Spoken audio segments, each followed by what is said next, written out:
Hello everyone, let's solve the problem Invert Binary Tree from LeetCode. Given the root of a binary tree, invert the tree and return its root. Let's see the example. We can clearly see that if this is a tree, this one is the mirror image of this tree. If we put a mirror here, right? Similarly for this. Now let's better understand our example. We are given this tree, right? We can see in place of 2 we have 7. In place of 7 we have 2. Now let's do that. This is our tree. Let's replace that. This comes here. This comes here, right? Isn't it? Now let's go down. Below 2 we have 1 3 1 3. They are reversed again. This goes here, this goes here, right? And what about under 7? It was initially 6 9, now it's 9 6. This goes here and this goes here.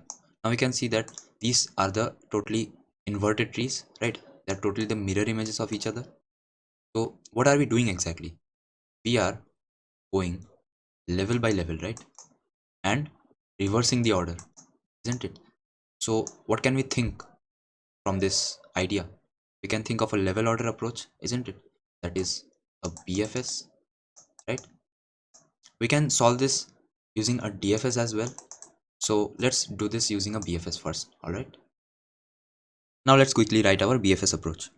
First, if our root is null, that means if the tree is empty, return a null. Fine. Q new. This will contain all our tree nodes, and at the beginning we push the root node into it, right? Now let's start the iteration. While our queue is not empty, let's pull out the topmost node, q.poll. Now what are we going to do? We have our current node, right? And the nodes which we have just below our current node, the left and right, we are going to swap them. So let's swap. Let's keep a temporary variable, store the left into it. Say now current dot left equals to current dot right. Current dot right equals to temp. Swapping done. Now what are we supposed to do?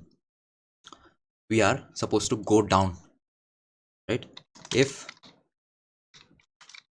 the left is not null, not null, add it.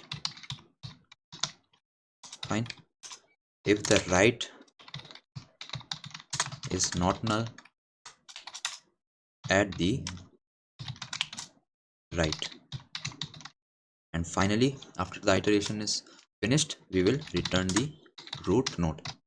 Fine. And let's try to run it.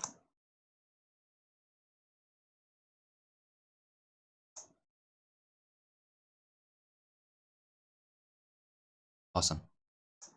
What is the time complexity? Time complexity is, of course, we go of n. N is the number of nodes, and the space complexity is also O of n. Why? Because we are storing the nodes in a queue. Now let's quickly do a dry run of our approach. So initially we put the root node in our queue, right? Then we pull it out, 4 pulled out. Now what are we doing? Have our 4, right? We are swapping these two. Fine.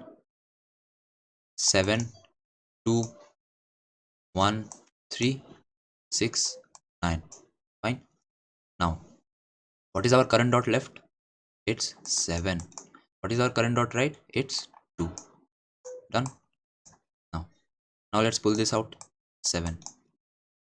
Now what are we going to do? We are supposed to swap these two, right? So let's swap. Swapping is done, isn't it? Now what? We are supposed to add these two. Current dot left is 9. Current dot right is 6. Done. Now let's pull this out. Okay. We are supposed to swap these two. Okay, let's swapping done. Now what? Add these two. Current dot left is 3, current dot right is 1.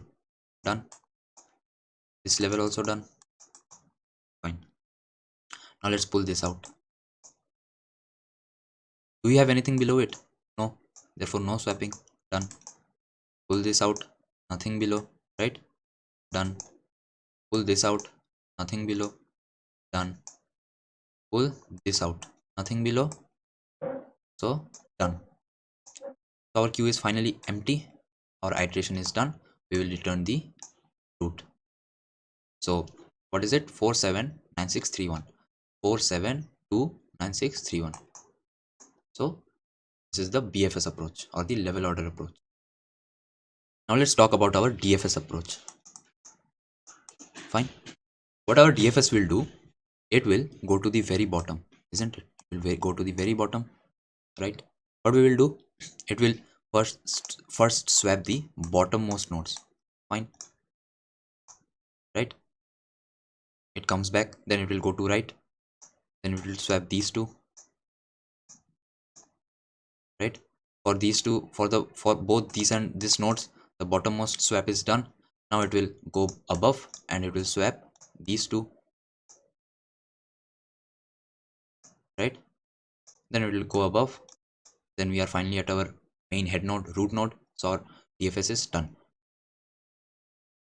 Now let's quickly look at our DFS code. It's very simple. Then we will do a dry run and everything will be clear. Okay. First of all, if root is null, return null, of course. Now what? Record the left subtree. How? Invert tree root dot left. Okay. Fine. Tree node right equals to invert tree root dot right. So we have recorded the left subtree in this tree node left variable and the right subtree in this. Fine. Now what we will do? We will swap. Swap how? In root dot left, put the right, and in root dot right, put the left. As simple as that. At the end, return the root. Let's run it. Is it? Oh, okay.